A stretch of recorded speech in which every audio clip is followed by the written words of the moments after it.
ने सदस्यगण जिन्हें आज नियम 377 के अधीन मामले उठाने की अनुमति दी है, वह व्यक्तिशः रूप से अपना अनुमोदित पाठ सभा पटल पर प्रस्तुत कर सकते हैं। माननीय गृह मंत्री जी।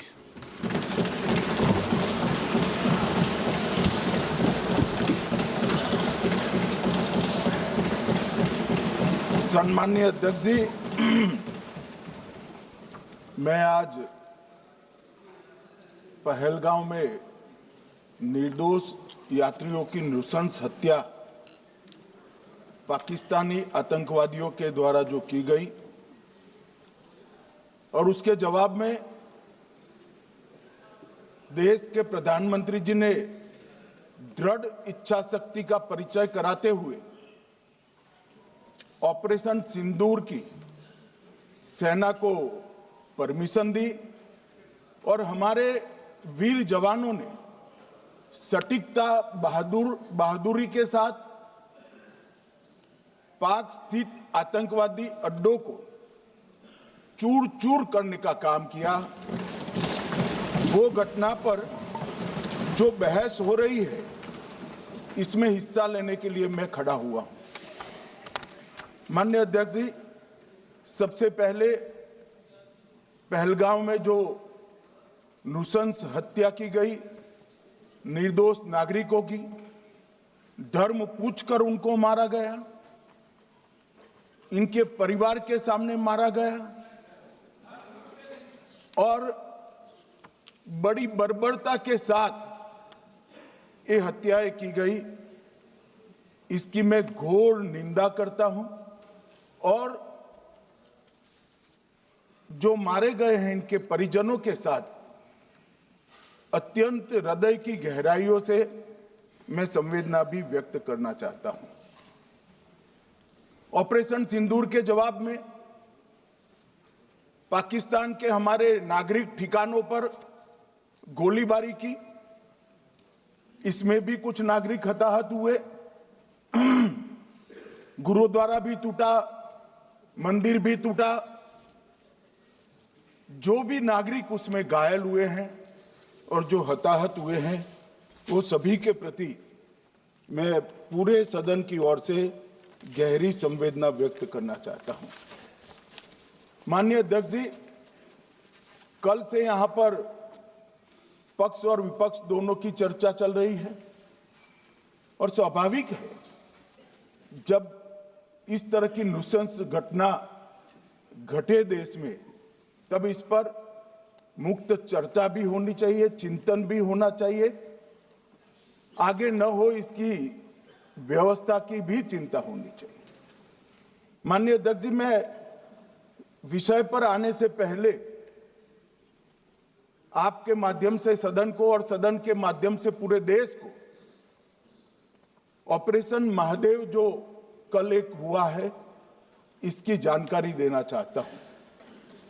माननीय अध्यक्ष जी, कल ऑपरेशन महादेव में सुलेमान उर्फे फैजल जट, अफगान और जिब्रान, 3 आतंकवादी सेना, सीआरपीएफ और जम्मू कश्मीर पुलिस के संयुक्त अभियान में ऑपरेशन महादेव में मारे गए। और माननीय अध्यक्ष जी,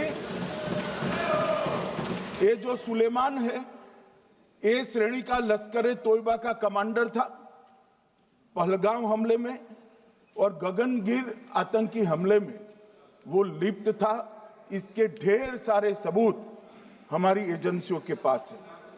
अफगान ए श्रेणी का लश्कर ए तैयबा का आतंकवादी था और जिब्रान भी ए ग्रेड आतंकवादी था। और माननीय अध्यक्ष जी, मैं सदन को और सदन के माध्यम से पूरे देश को बताना चाहता हूं, जिन्होंने बैसरन घाटी में हमारे प्रवासियों को, नागरिकों को मारा था, ये तीनों आतंकवादी ये थे और तीनों मारे गए।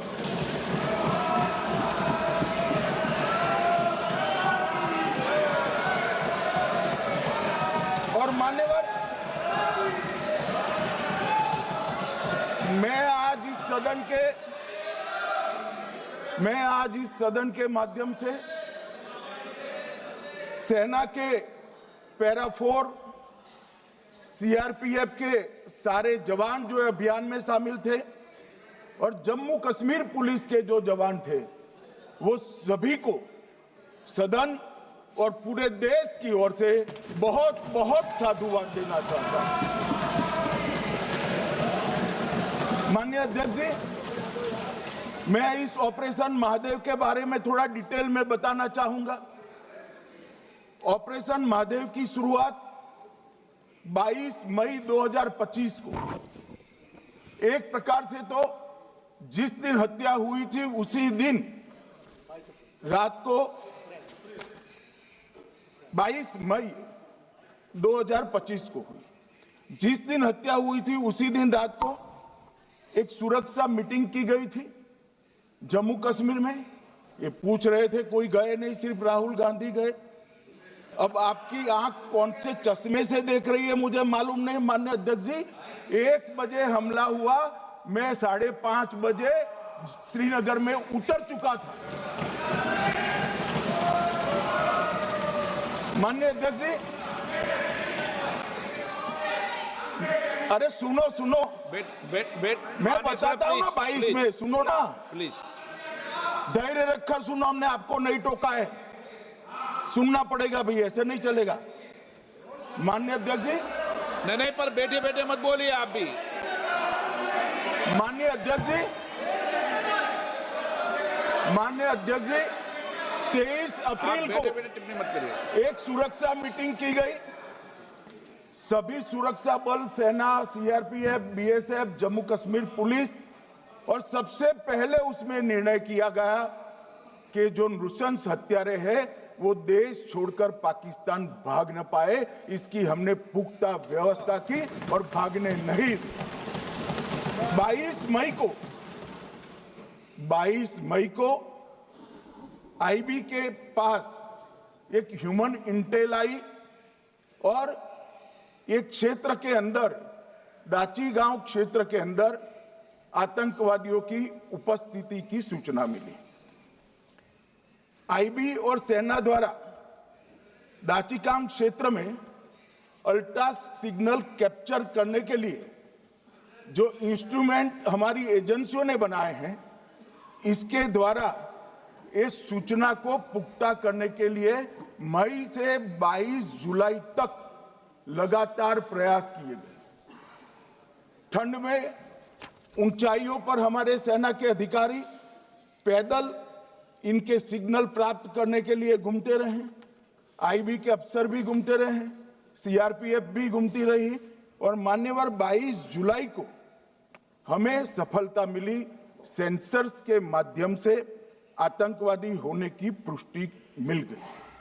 तब 4 पैरा जो हमारी सेना का एक हिस्सा है, उसकी नेतृत्व में 4 पैरा के जवान, सीआरपीएफ के जवान और जम्मू कश्मीर पुलिस के जवान मान्यवर एक साथ ये आतंकवादियों को घेरने का काम किया। सेना, सीआरपीएफ, जम्मू कश्मीर पुलिस की मीटिंग भी की गई। जो 5 ह्यूमन एसेट से उनको भी वहां भेजा गया, और कुल मिलाकर कल जो ऑपरेशन हुआ, इसमें हमारे निर्दोष नागरिकों को मारने वाले तीनों आतंकी मौत के घाट उतार दिए।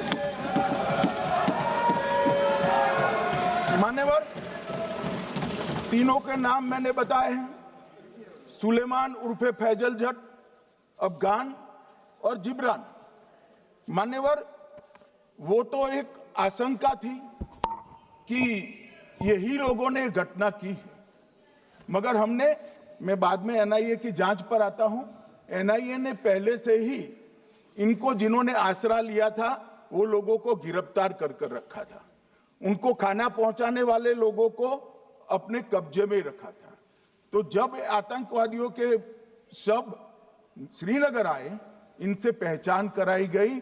4 लोगों ने पहचान लिया, यही 3 लोग थे जिन्होंने पहलगांव में आतंकी घटना को, मगर हमने इस पर भी भरोसा नहीं किया मान्यवर, कोई जल्दबाजी नहीं की। हमने जो आतंकी घटना स्थान से कारतूस मिले थे, वो कारतूस का एफएसएल रिपोर्ट पहले से करा कर रखा था और चंडीगढ़ सेंट्रल एफएसएल के अंदर बैलिस्टिक रिपोर्ट के आधार पर उनका रिपोर्ट तैयार था। जब ये कल आतंकवादी मारे गए, इनकी 3 राइफलें पकड़ी गई, एक M9 अमेरिकन राइफल थी और 2 AK-47 राइफल थी। जो कारतूस मिले थे वो भी M9 और AK-47 के भी थे, मगर हमने इससे भी संतोष नहीं माना। ये राइफलों को एक विशिष्ट विमान के द्वारा कल रात को 12 बजे चंडीगढ़ पहुंचा गया और पूरी रात फायरिंग कर इसके भी खाली खोखे जनरेट किए गए। 2 खोखों का मिलान किया गया, राइफल की नाली और निकले हुए खोखों का भी मिलान हो गया। तब ये तय हो गया कि इन्हीं 3 राइफलों से हमारे निर्दोष नागरिक मारे गए। और मान्यवर, आज मैं सदन को बताते हुए बहुत खुश हूं। मोदी जी ने ऑपरेशन सिंदूर कर आतंकवादियों को जिन्होंने आतंकवादियों को भेजा था, उनके आकाओं को जमीन में मिलाने का काम किया था। सेना और सीआरपीएफ ने वो आतंकवादियों को भी समाप्त कर दिया। और मान्यवर,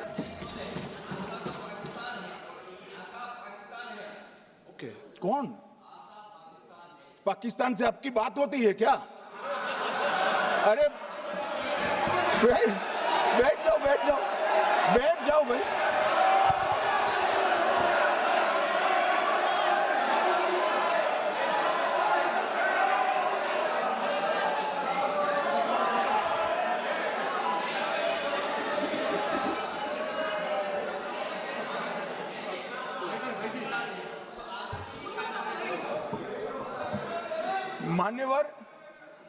मान्यवर, मैं बताता हूं कैसे इनके आका मारे गए, वो भी नाम के साथ बताता हूं, जगह के साथ बताता हूं, घंटे, मिनट और सेकंड के साथ बताता हूं। मान्यवर, मैं तो अपेक्षा करता था कि जब ये सूचना सुनेंगे, पक्ष विपक्ष में खुशी की लहर दौड़ जाएगी, मगर ये स्याही पड़ गई इनके चेहरे। ये क्या है मान्यवर? किस तरह की पॉलिटिक्स? भाई, आतंकवादी मारे गए, आपको इसका भी आनंद नहीं है?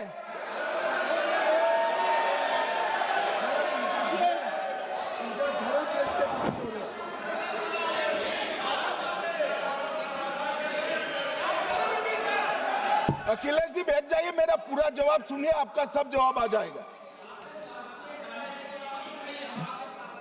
भाई, आप आतंकवादियों का धर्म देखकर दुखी मत होइए।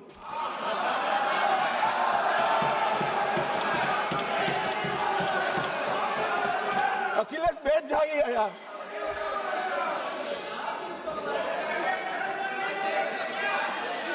अखिलेश जी बैठ जाइए। मान्यवर, किसी को संशय रखने की जरूरत नहीं है। बैलिस्टिक रिपोर्ट मेरे पास है, मेरे हाथ में है और 6 वैज्ञानिकों ने इसको क्रॉस चेक किया है। सुबह 4:46 पर फोन पर मुझे 6 ने वीडियो फोन पर कहा है कि 100% वही गोलियां हैं जो वहां चलाई। मान्यवर, ये हमारे देश की सेना, सीआरपीएफ और जम्मू कश्मीर पुलिस, ये तीनों का एक साझा बहुत बड़ा कामयाबी है, जिस पर 140 करोड़ को नाज होना चाहिए, देश की जनता को नाज। मान्यवर, मैं तो गया था वहां पर जब ये घटना हुई। दूसरे दिन इनके परिजनों को मिला था। 6 दिन की शादी वाली बच्ची विधवा होकर मेरे सामने खड़ी थी। आज तक मैं वो दृश्य नहीं भूल सकता। मगर आज सारे परिजनों को मैं कहना चाहता हूं कि मोदी जी ने ऑपरेशन सिंदूर से भेजने वालों को भी मारा और हमारे सुरक्षा बलों ने जिनको भेजा था उनको भी मारा और एक ऐसा सबक सिखाया है कि आने वाले कई दिनों तक कोई ऐसी हिम्मत नहीं कर पाएगा। मान्यवर, मैं थोड़ा एनआईए की जांच के बारे में भी बताना चाहूंगा। मान्यवर, जिस दिन लश्कर-ए तोयबा ने और इसके आउटफिट टीआरएफ ने इसकी जिम्मेदारी ली, उसी दिन हमने तय कर लिया था कि ये जांच एनआईए को सौंप दी जाएगी, क्योंकि एनआईए आतंकवाद के केसों की जांच के लिए, वैज्ञानिक तरीके से जांच करने के लिए और सजा कराने के लिए महारत हासिल की हुई विश्व मान्य एजेंसी है, जिसका सजा कराने का दर 96% से ज्यादा है। मान्यवर, हमने तुरंत ही इसकी जांच एनआईए को दे दी। हमने पूरी व्यवस्था की। सेना, बीएसएफ, सीआरपीएफ और जम्मू कश्मीर पुलिस ने कि लोग देश छोड़कर भाग न जाए। और मान्यवर, इसकी जांच की शुरुआत हुई। एक थकाने वाली बहुत लंबी जांच हुई है। जांच के दौरान मृतक के परिजन जो साथ में थे, उनको सभी को चर्चा किए गया। पर्यटकों, खच्चर वालों, पोनी वालों, फोटोग्राफर, कर्मचारियों, विभिन्न दुकान में काम करने वाले लोगों, कुल मिलाकर 1055 लोगों की लंबी 3000 घंटे से ज्यादा पूछताछ इंफॉर्मेशन के लिए की गई और इस सबको वीडियो पर रिकॉर्ड कर दिया गया। और बाद में इसके आधार पर स्केच बनाया गया और ढूंढते 22/6/25 को एक बशीर की पहचान की गई और परवेज की पहचान की गई, जिन्होंने आतंकवादी घटना के अगले दिन आतंकवादियों को शरण दी थी। उनको अपने ढोक में रखा था। वो दोनों को गिरफ्तार कर लिया गया। अब वो हमारी कस्टडी में है। दोनों गिरफ्तार अपराधियों ने खुलासा किया कि 21/4/25 की रात को 8 बजे 3 आतंकवादी बेसरन से लगभग 2 किलोमीटर दूर स्थित परवेज ढोक में आए थे। आतंकवादियों के पास AK-47 और M9 कार्बाइन थी। जो 2 आतंकवादियों ने काली पोशाक पहनी थी और एक ने छद्म वेश किया था। खाना खाया, चाय पी और ढोक से निकलते वक्त कुछ खाना, नमक, मिर्च और मसाले लेकर वो चले गए। मान्यवर, उस वक्त हमने जिन खोखों को रिकवर किया था, इसको हमने चंडीगढ़ FSL में टेस्टिंग के लिए भेज दिया। और जब चंडीगढ़ FSL में टेस्टिंग के लिए भेजा गया तो वही राइफल से एप्को आतंकी हमला हुआ था, वो भी निश्चित हुआ। तो आज इसके साथ साथ दूसरे एप्को आतंकी हत्या को अंजाम देने वाले आतंकियों का भी इसके साथ ही समाप्ति हुई है, उनको मार दिया गया है। मान्यवर, और इसके बाद में स्केच बनाया गया। गिरफ्तार किए गए दोनों आरोपियों की माता जो थी, इन्होंने ये तीनों आतंकियों के मृतदेहों को पहचान लिया है। दोनों आतंकवादी घटना में साथ लेने वाले उनके साथियों ने भी पहचान लिया है। और अब उसकी FSL की पुष्टि भी आज सुबह 4 बजे हो गई थी। अब मैं जांच का पूरा ब्यौरा बताना चाहता हूं। मान्यवर, ये हमले में 3 पाकिस्तानी आतंकवादी थे। हमले में 2 AK-47 और 1 M9 कार्बाइन का प्रयोग किया गया था। और अब जो पकड़े गए हैं, इसके सुलेमान के कारण एप्को का मामला भी आज रिजॉल्व हो रहा है और आतंकवादियों को पनाह देने वाले 2 स्थानीय लोगों को भी इस केस में पकड़ लिया गया है। अब मान्यवर, कल पूछते थे कहां से आए, कहां गए, किसकी जिम्मेदारी है। भाई, जिम्मेदारी हमारी ही है। हम सरकार में हैं, हमारी ही जिम्मेदारी है। मगर मैं पूछता हूं, जब आप सरकार में थे तब क्या क्या हुआ था, इसकी जिम्मेदारी किसकी थी और क्यों निर्वहन नहीं किया, वो भी बाद में पूछूंगा। जरा धीरज से सुनना। मगर मान्यवर, मुझे एक बड़ा दुख हुआ। कल इस देश के पूर्व गृह मंत्री चिदंबरम जी ने सवाल उठाया कि क्या प्रूफ है कि ये आतंकवादी पाकिस्तान से आए, और माननीय ने कब उठाया? जब संसद में चर्चा होने वाली थी। क्या कहना चाहते हैं चिदंबरम साहब? किसको बचाना चाहते हैं? पाकिस्तान को बचाकर आपको क्या मिलेगा? वो ये कह रहे हैं कि और क्या है, मत जवाब दो,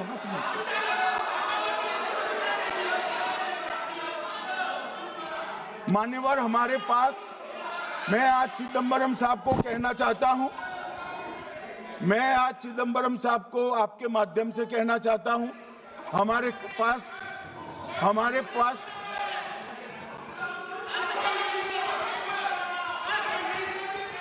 मान्यवर हमारे पास प्रूफ है, वो भी मैं सदन के सामने रखना चाहता हूं कि तीनों पाकिस्तानी थे। 3 में से 2 के पाकिस्तान के वोटर नंबर भी आज हमारे पास उपलब्ध है। मान्यवर ये राइफलें हैं, ये राइफलें भी हमारे पास उपलब्ध है। इनके पास से जो चॉकलेटें मिली हैं, वो चॉकलेटें ढोक में से मिली, वो भी पाकिस्तान की बनाई हुई चॉकलेट है। मान्यवर ये कहते हैं कि पाकिस्तानी नहीं थे, इसका मतलब पूरी दुनिया के सामने इस देश का एक पूर्व गृह मंत्री पाकिस्तान को क्लीन चिट दे रहा है।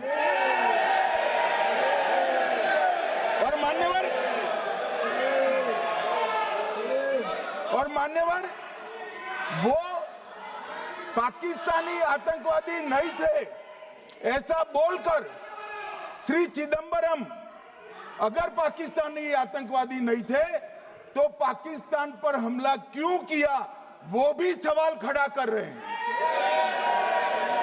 मान्यवर आज पूरी दुनिया ने हमारे संसद सदस्य गए थे, स्वीकारा था कि हमला पाकिस्तान ने किया है, और इस देश का गृह मंत्री जो कांग्रेस पार्टी से आता है वो कहता है कि क्या सबूत है।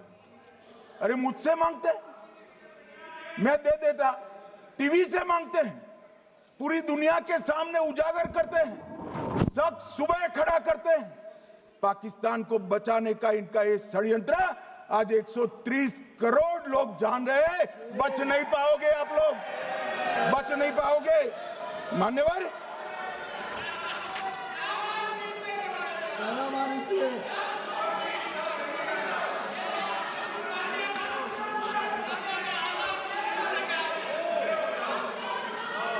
मान्यवर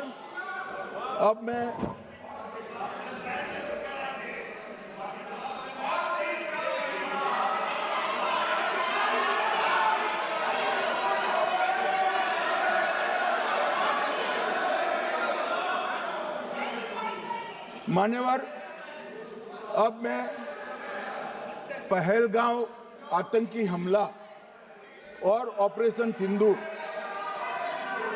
ये दोनों घटनाक्रम के लिए मान्यवर ये अभी से थक जाते हैं।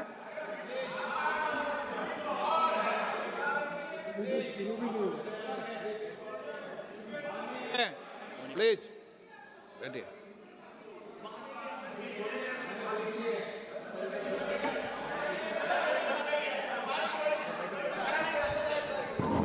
मान्यवर मैं आपके माध्यम से कहना चाहता हूं, थोड़ा धैर्य रखे भैया, अभी तो शुरू हुआ है, अभी तो शुरू हुआ है। मान्यवर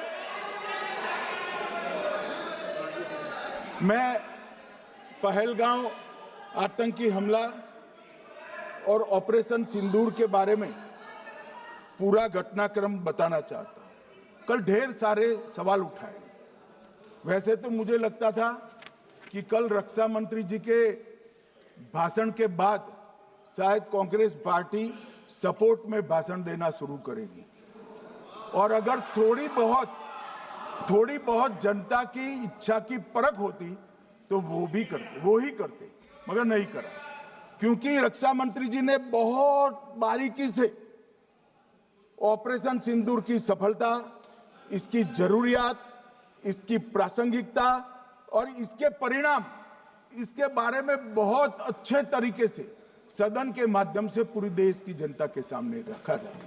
मगर फिर भी उन्होंने बहुत सारे सवाल किए। अब सवाल किए हैं तो मुझे जवाब देना भी पड़ेगा, उनको सुनना भी पड़ेगा। मान्यवर, मैं पूरा घटनाक्रम बताना चाहता हूं। मान्यवर, 22 अप्रैल को पहलगांव में आतंकवादी हमला हुआ। इसमें 26 लोग मारे गए, 25 भारतीय और 1 नेपाली नागरिक। हमने उसी वक्त मैं श्रीनगर जाने के लिए निकल गया। रात को ही सुरक्षा बलों की मीटिंग कर ये भाग न पाए इसकी व्यवस्था की।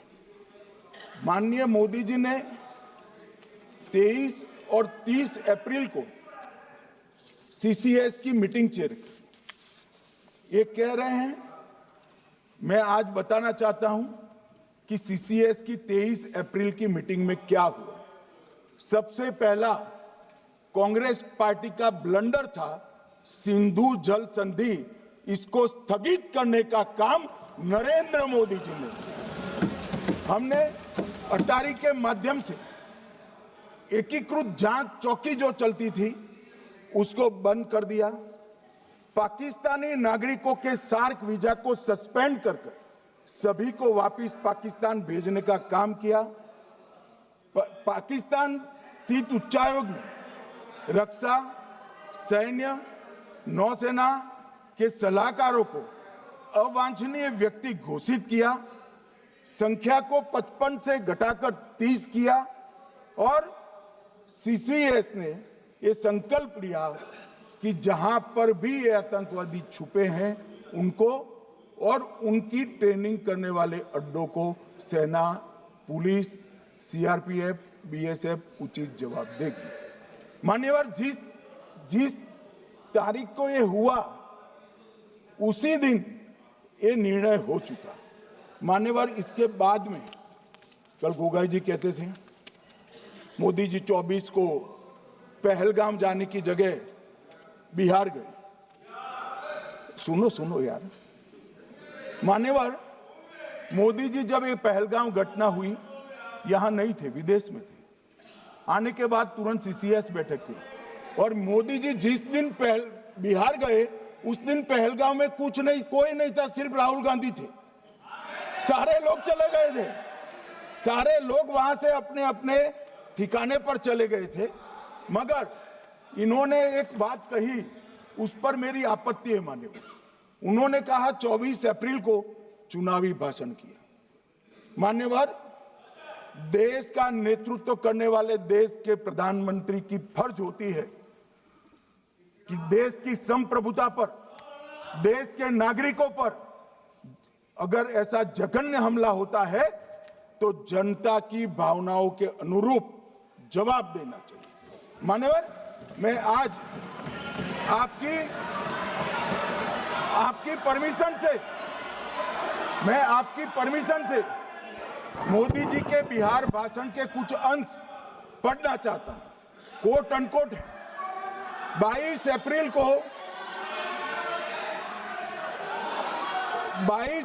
को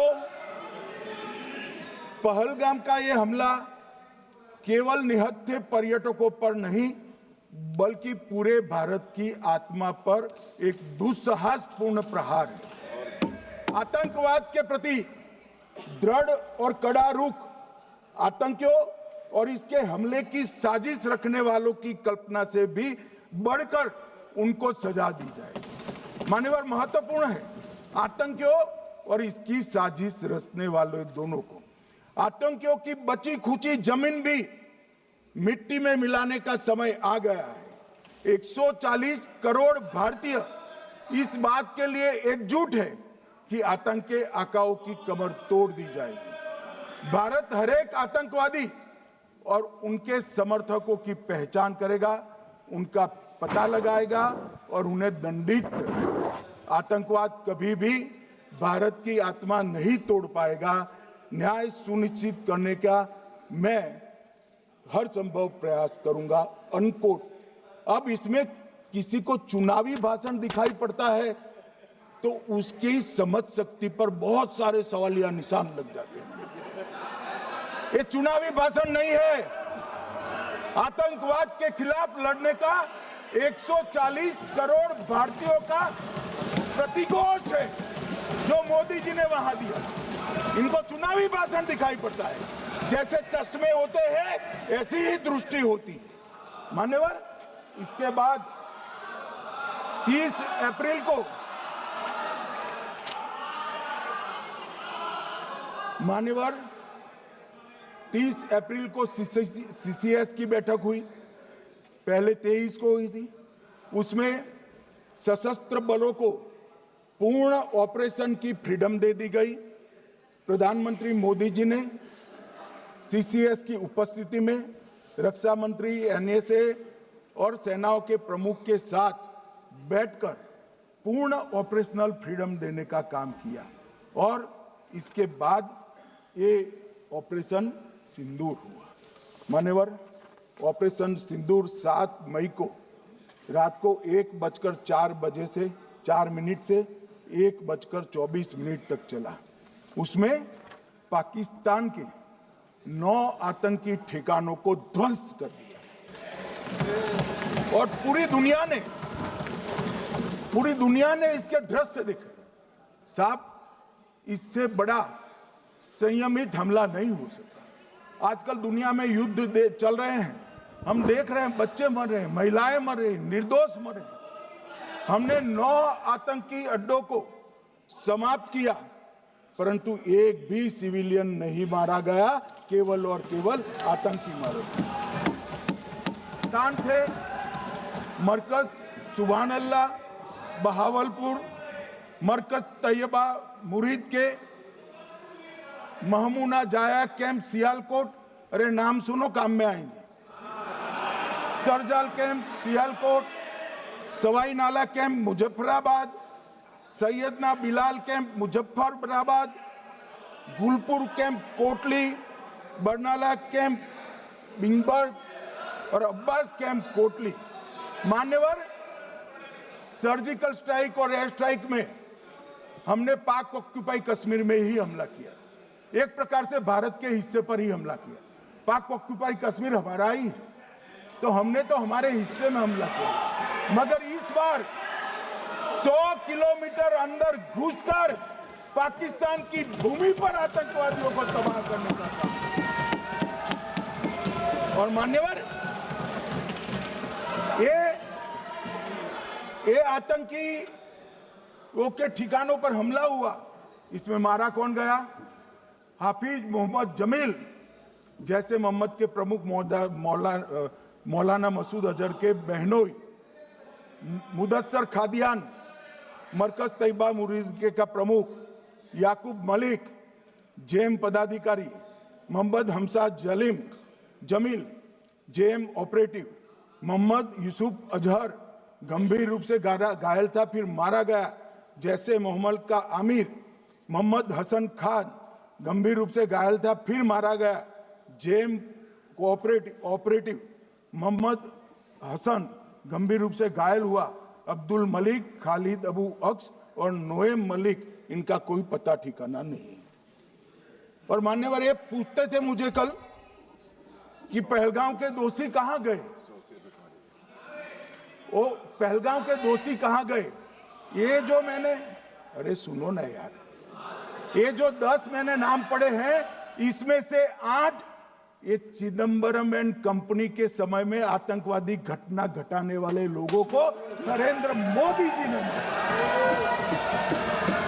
ये हमें पूछते हैं कहां गए? अरे भाई, आपके समय में जो छुप गए थे उनको चुन चुन कर हमारी सेना ने समाप्त कर दिया है। और ये 10 नहीं, कल राजनाथ जी घबराते बोले हैं, अब ऑथेंटिक शब्द का है, मैं बढ़ा नहीं सकता, मगर कम से कम 100 लोगों को हमारी सेना ने समाप्त, 100 से अधिक लोगों को हमारी सेना ने समाप्त करने का काम। मान्यवर, और इस पर भी गर्व नहीं कर सकते आप? इस पर भी गर्व नहीं कर सकते?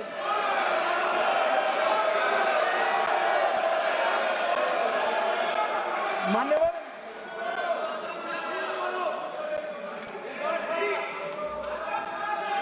मान्यवर 7 मई को 1:26 पर 22 मिनट पर ये हमारा काम समाप्त हो गया। हमारे डीजीएमओ ने उनके डीजीएमओ को बता दिया कि भाई हमने आतंकवादी हमलों पर स्थानों पर सिर्फ हमला किया है, इनके हेडक्वार्टर पर हमला किया है, जो हमारा आत्मरक्षा का अधिकार है। पूरी दुनिया इसको एक्नॉलेज करती है। ऐसा नहीं हो सकता है मनमोहन सिंह के समय की तरह कि वो आकर मारेंगे और हम चुपचाप बैठे रहेंगे और जाकर चर्चा करेंगे। नरेंद्र मोदी सरकार, ऐसा नहीं हो सकता। डोजियर भेजते रहेंगे। मान्यवर, उरी में हमला हुआ, हमने सर्जिकल स्ट्राइक किया। पहलगाम में हमला हुआ, एयर स्ट्राइक करा, और अरे पुलवामा में हुआ, एयर स्ट्राइक करा, और पहलगाम में हमला किया। 100 किलोमीटर अंदर जाकर 9 अड्डों और 100 से ज्यादा आतंकवादियों को समाप्त। मान्यवर, अब देखें, हमने तो हमला किया था पाकिस्तान स्थित टेररिस्ट ठिकानों पर। अब पाकिस्तान से गलती हो गई। टेररिस्ट ठिकानों पर जो हमला किया था उसको वो अपने पर का हमला मान बैठे और पूरी दुनिया में कहते थे कि हमारा टेररिज्म से कोई लेन देन नहीं है। ये तो अब ऐसे ही ग्रुप करते, हम तो विक्टिम है, जो मनमोहन सिंह ने सर्टिफाइड भी कर दिया था कि ये भी विक्टिम है। मान्यवर, मगर दूसरे दिन इनकी श्रद्धांजलि का कार्यक्रम हुआ और पाकिस्तान को मालूम नहीं पड़ा कि ये पूरी दुनिया देखेगी। सेना के आला अफसर उनके नमाजे जनाजा में उपस्थित हुए, उनके जनाजे को कंधा दिया और ये सारे आतंकवादियों के जनाजे के जुलूस के अंदर पाकिस्तानी सेना, इनके अफसर, आईएसआई के अफसर, वहां की पुलिस के अफसर अश्रुभीनी आंख के साथ जुड़े थे। और मान्यवर, ये सिंदूर ने पाकिस्तान को पूरी दुनिया में एक्सपोज कर दिया कि पाकिस्तान के अंदर टेररिज्म स्टेट स्पॉन्सर्ड टेररिज्म है। ये पूरी तरह से मान्यवर, पूरी तरह से एक्सपोज हो गया।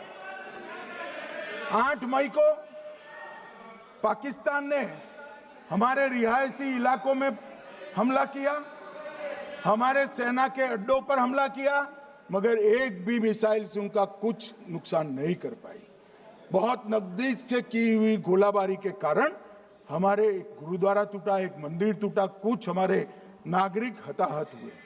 और दूसरे दिन 9 मई को मोदी जी ने सेना को हुक्म दिया, एक मीटिंग करी, राजनाथ जी, मोदी जी, एनएसए, सेना के सारे अध्यक्ष, और जवाब देने का तय किया और उनके 11 एयरबेस को क्षतिग्रस्त करने का काम किया।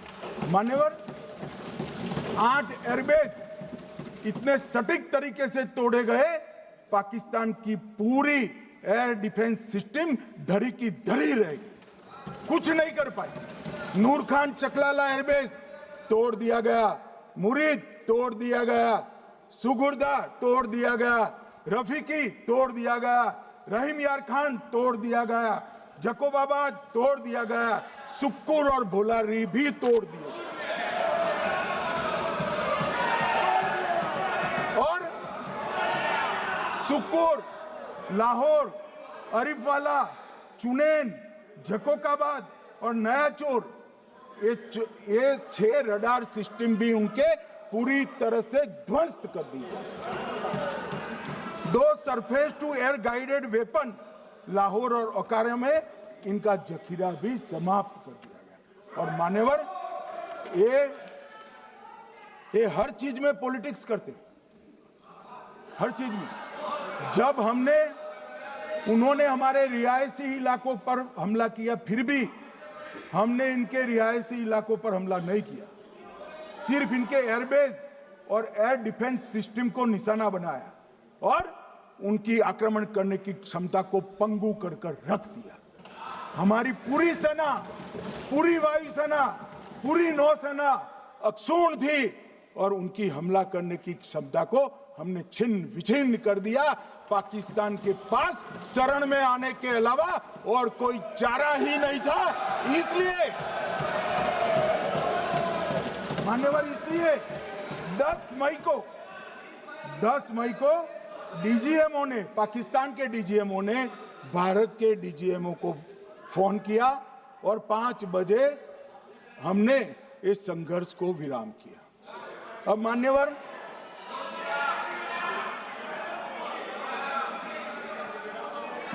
ये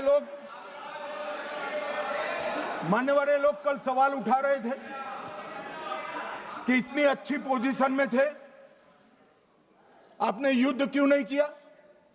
युद्ध के कई परिणाम होते हैं मान्यवर, करना न करना वो सोचकर करना पड़ता है। मगर मैं इसी देश के इतिहास से कुछ घटनाएं बताना चाहता हूं। 1948 में मान्यवर, कश्मीर में हमारी सेनाएं निर्णायक बढ़त पर थी।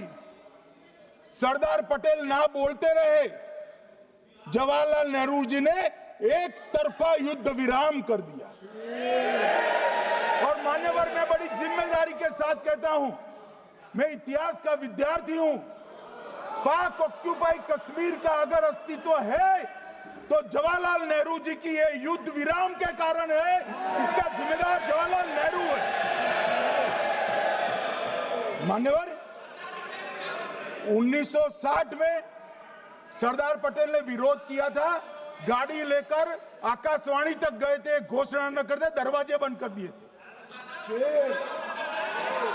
मान्यवर, 1960 में सिंधु जल पर भौगोलिक व रणनीतिक रूप से हम बड़े मजबूत थे और उन्होंने सिंधु समझौता क्या किया?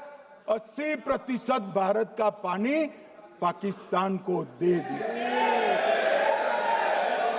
मान्यवर, 62 के लड़ाई की बात मैं बाद में करता हूं। 65 की लड़ाई में हाजीपीर जैसे स्ट्रेटेजिक जगह पर हमने कब्जा किया था।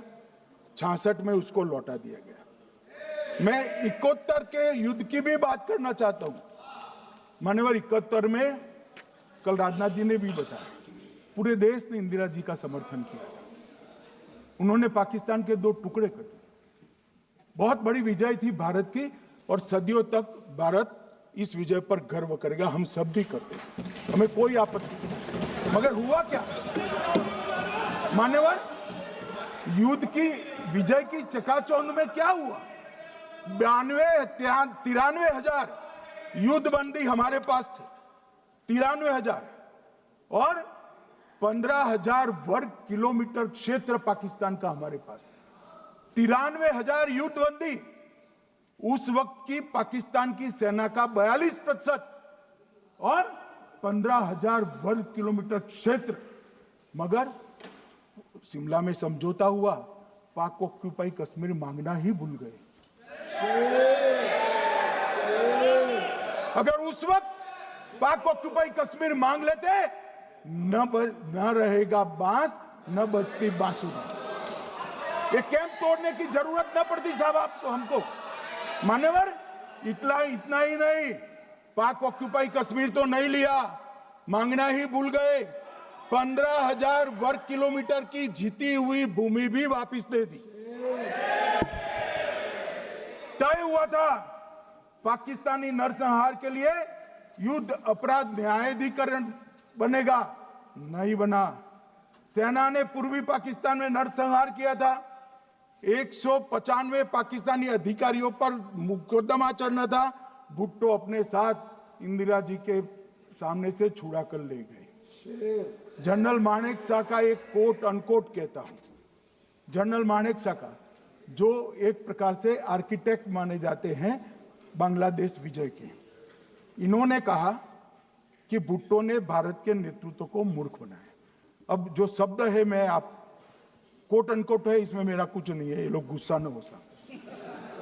आई told her into bracket Indira Gandhi, Indira ji को कहा, that he into bracket Bhutto के लिए, he has made monkey out of you. समझ में आता है? ये फील्ड मार्शल साहब ने कहा है, मान्यवर, और ये हमें सिखा रहे हैं, ये नहीं किया, वो नहीं किया, फलाना नहीं किया, ठिकाना नहीं किया। अरे भाई, आप तो पाकिस्तान को क्लीन चिट दे रहे हो कि पाकिस्तान ने हमला ही नहीं किया है। क्या अधिकार है आपको पूछने का? कोई अधिकार नहीं है। साहब देखिए क्या होता है। मैंने कहा पाकिस्तान को क्लीन चिट दे रहे हो, तो कनी मोदी जी कह रही है कि नहीं, हम नहीं दे रहे हैं। कनी मोदी जी, माननीय अध्यक्ष जी, आपके माध्यम से मैं कनी मोदी को बताना चाहता हूं, माननीय सदस्य जी को, कि वो कह रही है हमने नहीं दिया, मगर जिसके साथ बैठते हो उसका दोस्त तो आपके सर पर आएगा ना। चिदंबरम जी कर रहे हैं, आपके राज्य से है, कांग्रेस के प्रमुख नेता है। देश के पूर्व गृह मंत्री कह रहे हैं कि पाकिस्तान ने आतंकवादी नहीं भेजे थे। क्या क्लीन चिट देना चाहते? किसी को अधिकार नहीं है साहब यहां आतंकवाद पर बोलने का, किसी को अधिकार नहीं। मान्यवर, मैं अब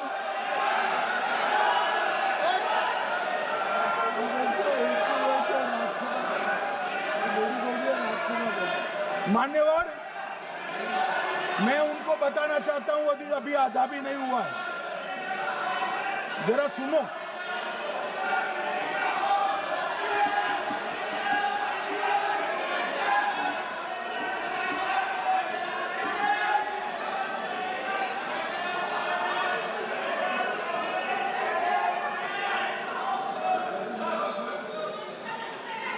मान्यवर, 62 के चिन्ह में क्या हुआ, 62 के युद्ध में क्या हुआ? मान्य,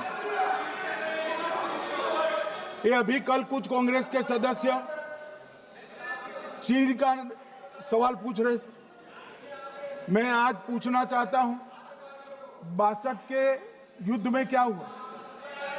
38,000 वर्ग मीटर, पूरा सदन ध्यान से सुने, 38,000 वर्ग मीटर अक्साई चीन का हिस्सा चीन को दे दिया गया, और वर्ग किलोमीटर ही बोला, वर्ग किलोमीटर। और मान्यवर, ऐसी ही चर्चा उस वक्त सदन में हुई। मैं तो बड़ी गंभीरता से जवाब दे रहा हूं, मुझे बोलने नहीं देते। जवाहरलाल नेहरू जी ने क्या कहा? वहां घास का एक तिनका भी नहीं उगता है, वो जगह को क्या करो। तो एक संसद सदस्य ने, नेहरू जी का सर मेरे जैसा था, महावीर प्रसाद त्यागी जी ने कहा कि आपके सर पर भी एक बाल नहीं, वो चीन बेच दे क्या? मान्यवर इस तरह से जवाब देते थे, नॉन सीरियस टाइप के जवाब। और कल गोगोई जी बड़ा बड़ा उछल कर बोल रहे थे। अरे गोगोई जी, आपको मालूम है उन्होंने चीन के बारे में, आसाम के बारे में क्या क्या था? आसाम को आकाशवाणी पर बाय बाय कह दिया था। रिकॉर्डिंग है, रिकॉर्डिंग है।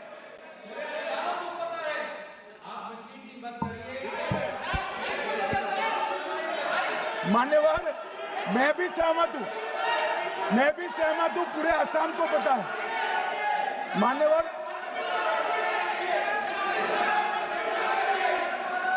मान्यवर,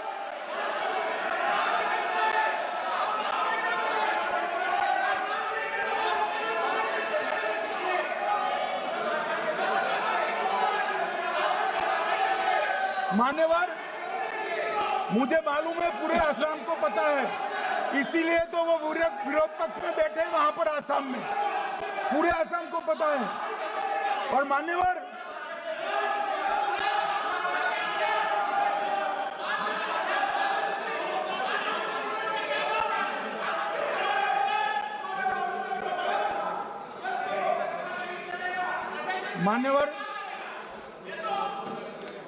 मान्यवर, जोर से बोलने से सत्य को छिपाया नहीं जा सकता।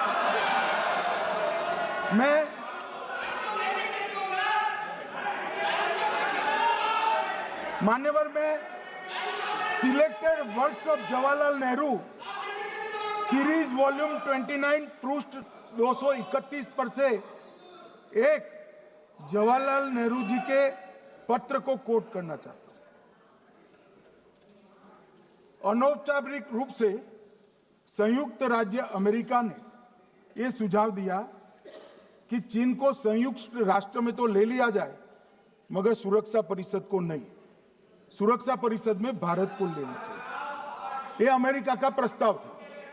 नेहरू जी ने कहा, हम इसे स्वीकार नहीं करते क्योंकि इससे चीन के साथ हमारे संबंध खराब होंगे और चीन जैसे महान देश को बुरा लगेगा।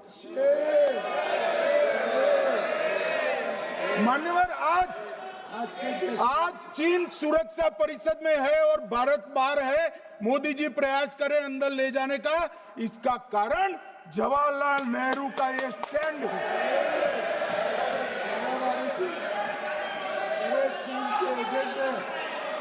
और मान्यवर, ये तो पीढ़ी दर पीढ़ी चलता आ रहा है। राजीव गांधी फाउंडेशन ने चीन के साथ एमओयू कर दिया। अब कहते नहीं है कि एमओयू में क्या था, ये तो बताओ भाई, क्या एमओयू किया था राजीव गांधी फाउंडेशन ने?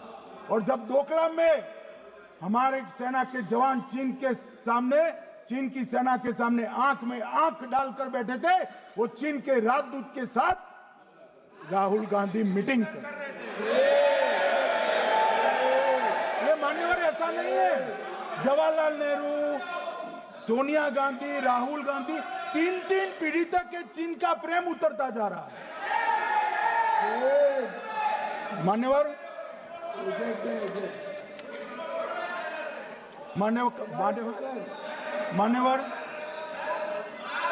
मैं अभी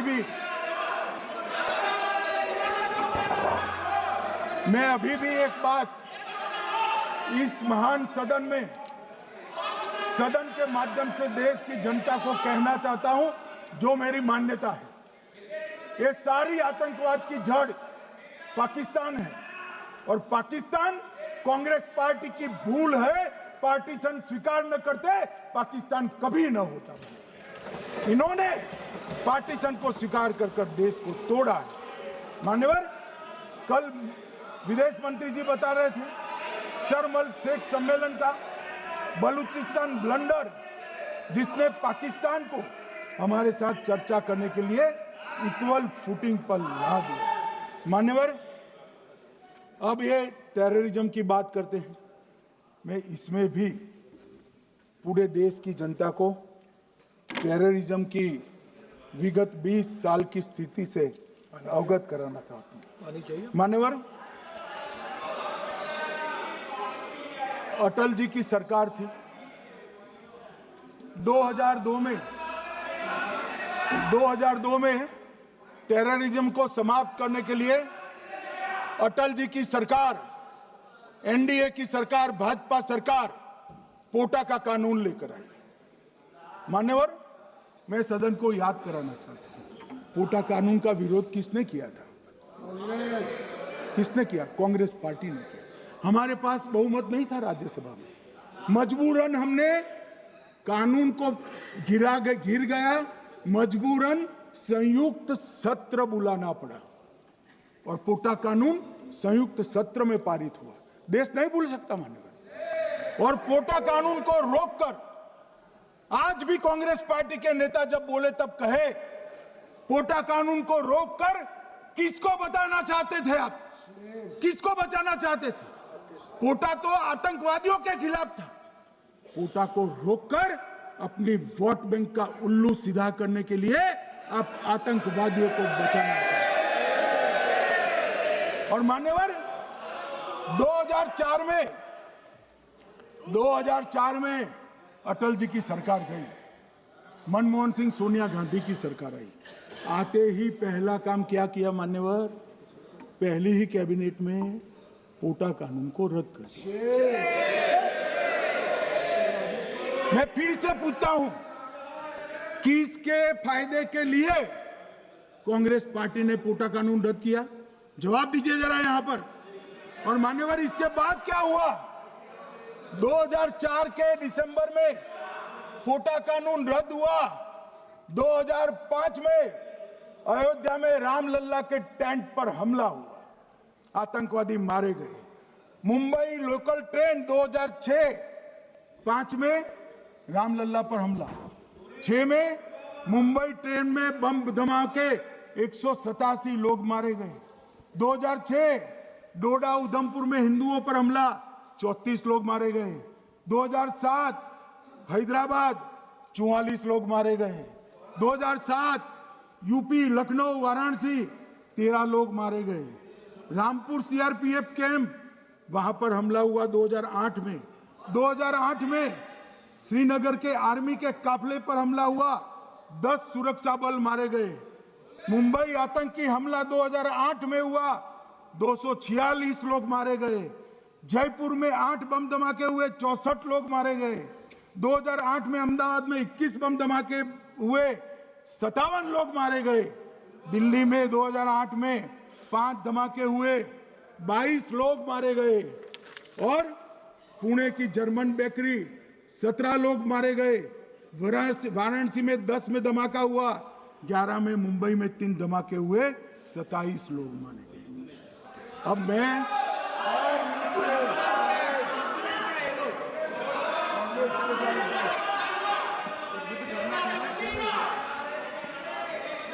मान्यवर,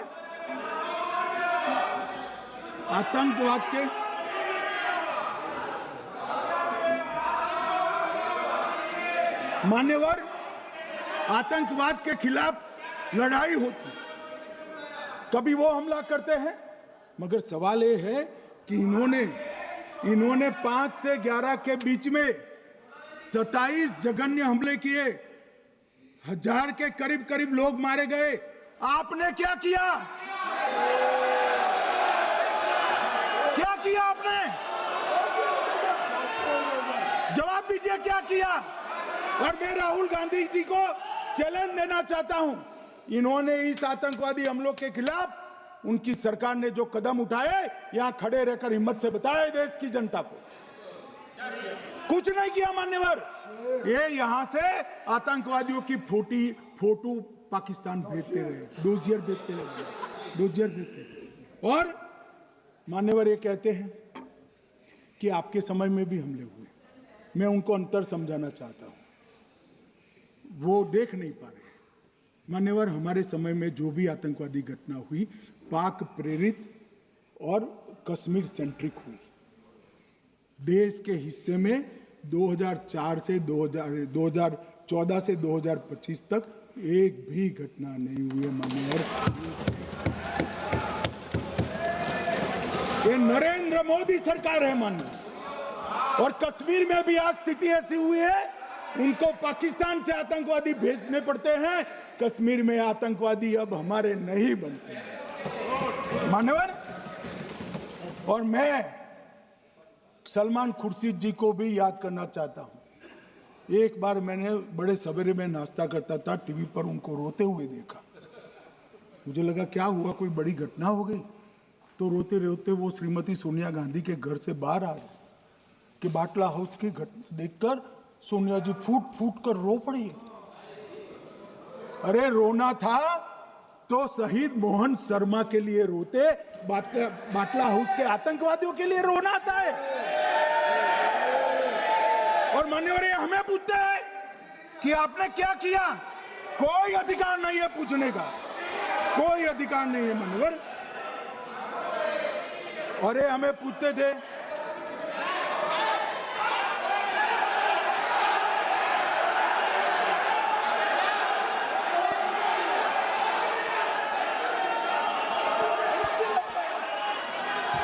मान्यवर, अभी 25% बाकी।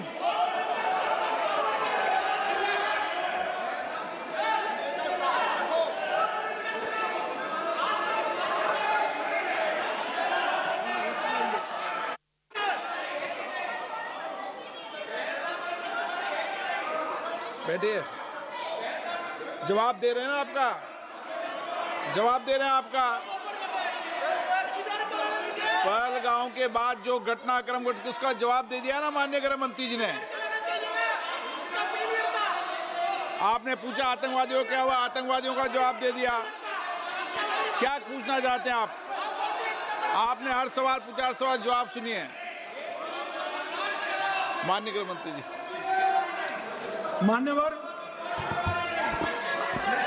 मान्यवर, इन लोगों को कल ऐसा था कि ये जो बहसरन के गुनहगार है वो पाकिस्तान भाग गए, तो बड़े आवाज से पूछते थे, भाग गए भाग गए भाग गए, गृह मंत्री क्या करता है, जिम्मेदारी ले।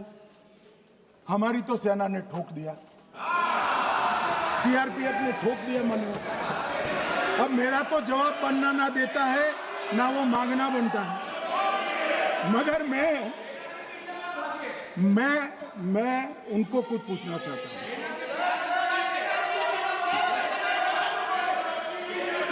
मान्यवर,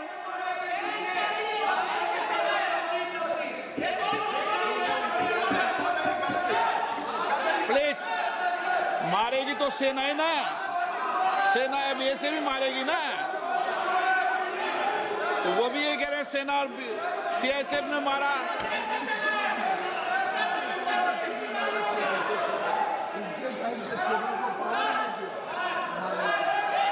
मान्यवर, ये कहते हैं,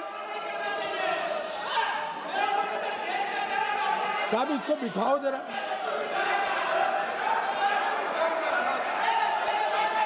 हाँ, प्लीज बैठिए बैठिए बैठिए बैठिए बैठिए।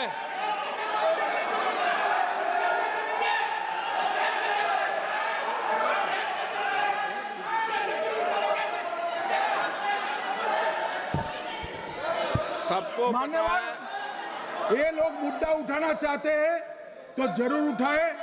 मैं आज सुबह ही सलमान खुर्शीद जी का वो इंटरव्यू मेरे मोबाइल में रिजर्व कर आया हूं। आप जब भी कहोगे ये पूरे टीवी पर बताने के लिए मैं तैयार हूं।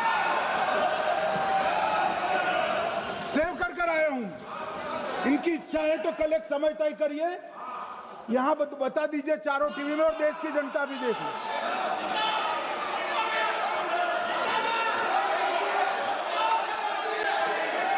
मान्यवर कह रहे हैं, बताओ, आप बताओ, बताना है या नहीं बताना, नहीं पूछो ना उनको।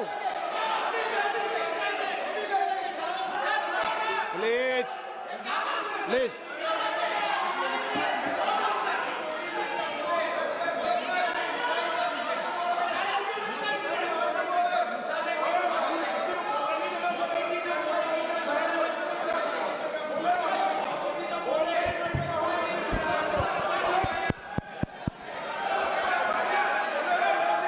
बिट्टू बैठ जाओ। मान्यवर, ये पूछ रहे थे कि क्यों भाग गए। अब मेरा समय काफी जाया गया, मैं जरा संक्षिप्त में कहता हूं, घटनाओं पर नहीं जाओ। दाऊद इब्राहिम कासकर 1986 में भागा, श्री राजीव गांधी की सरकार। सैयद सलाउद्दीन 93 में भागा, कांग्रेस की सरकार। टाइगर मेमन 93 में भागा, कांग्रेस की सरकार। अनीस इब्राहिम कासकर 93 में भागा, इनकी सरकार। रियाज भटकल 2007 में भागा, इनकी सरकार। इकबाल भटकर 2010 में भागा, इनकी सरकार। मिर्जा सादा बेग 2009 में भागा, इनकी सरकार। अब मान्यवर, मेरा तो जवाब मांग लिया, हमारे सुरक्षा बलों ने मेरा जवाब भी दे दिया, अब राहुल गांधी इसका जवाब दे।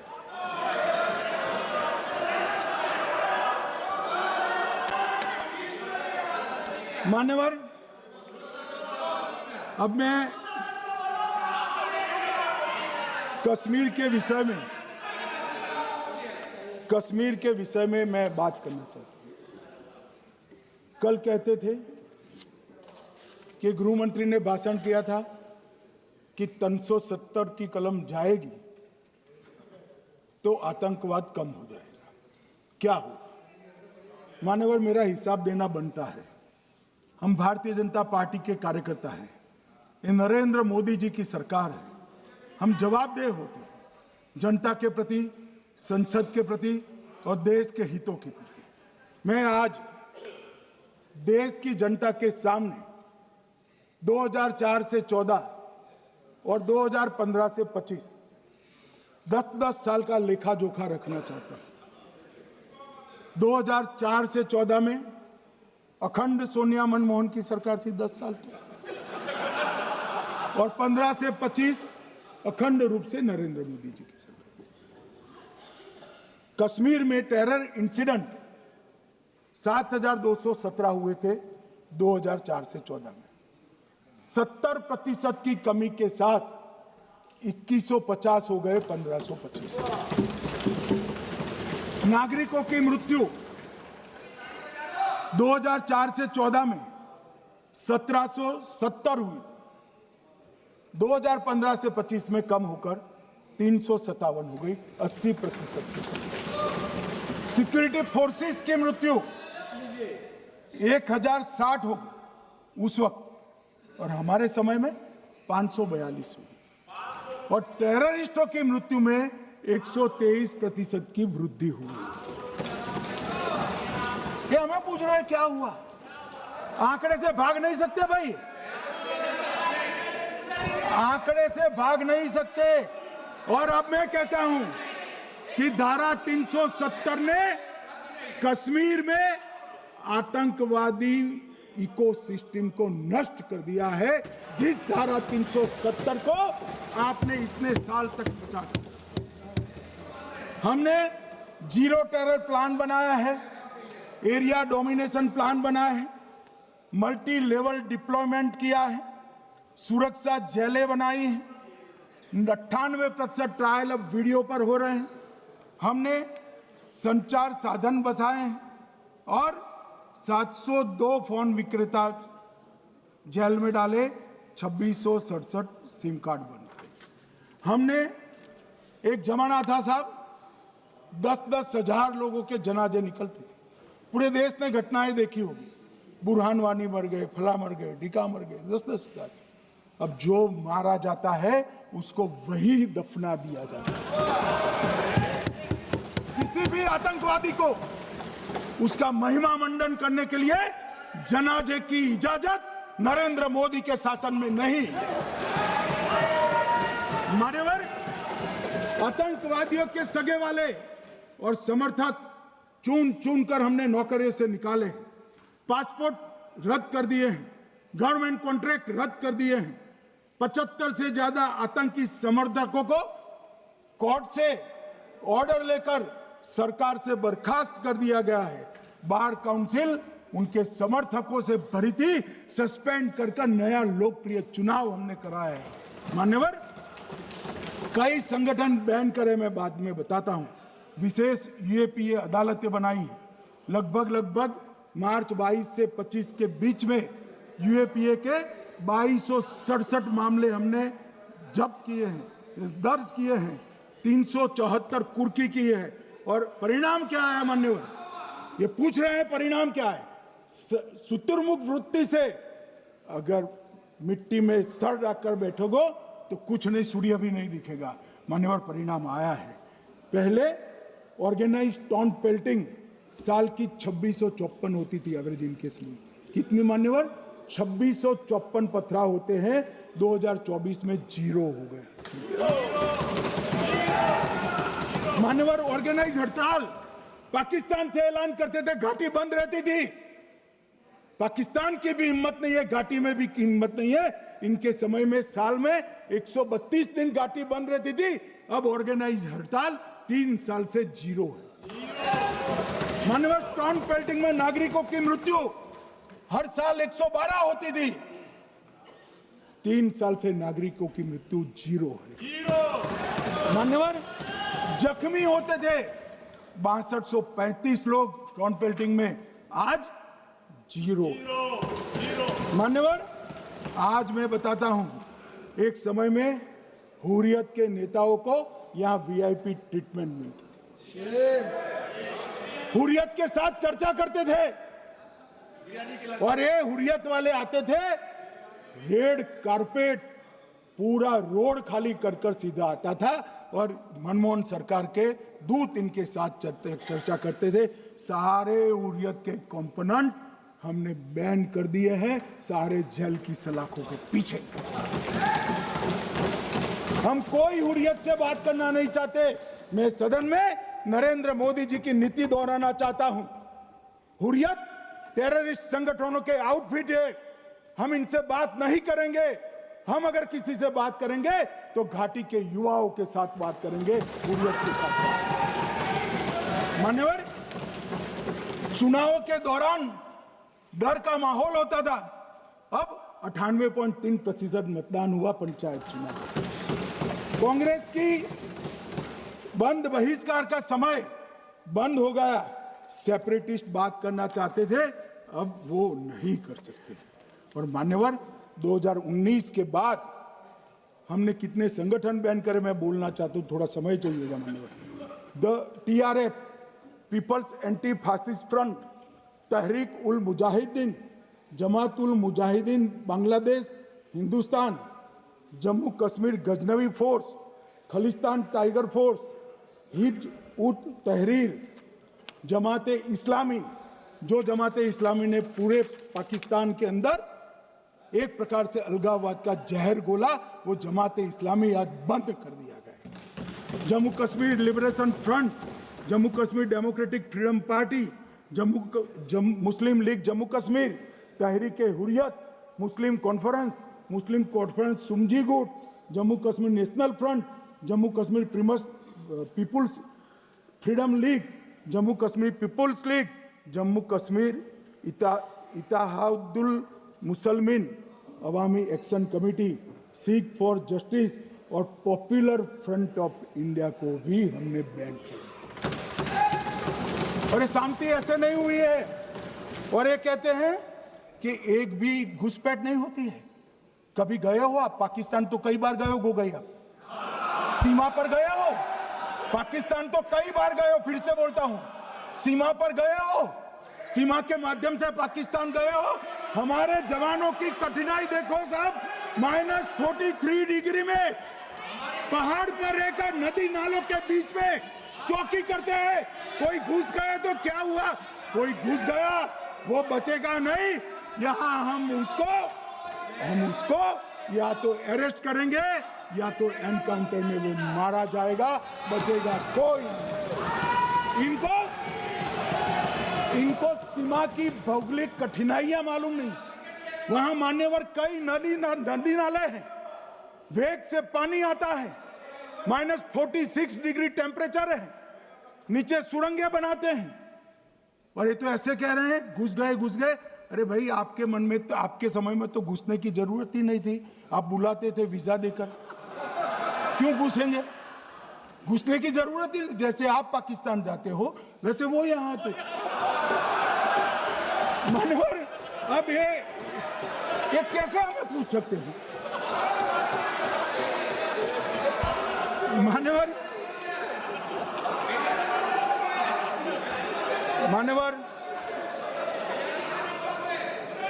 मैं समझ रहा हूं, मान्यवर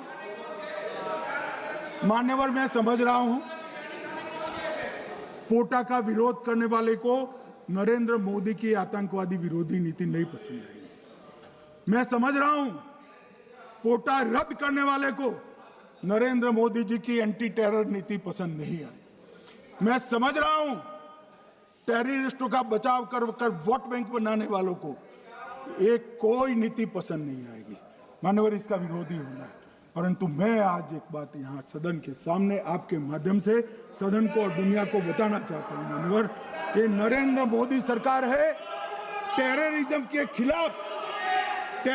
के खिलाफ हमारी जीरो टॉलरेंस की नीति है, ऑफर है, और हम विजयी हो।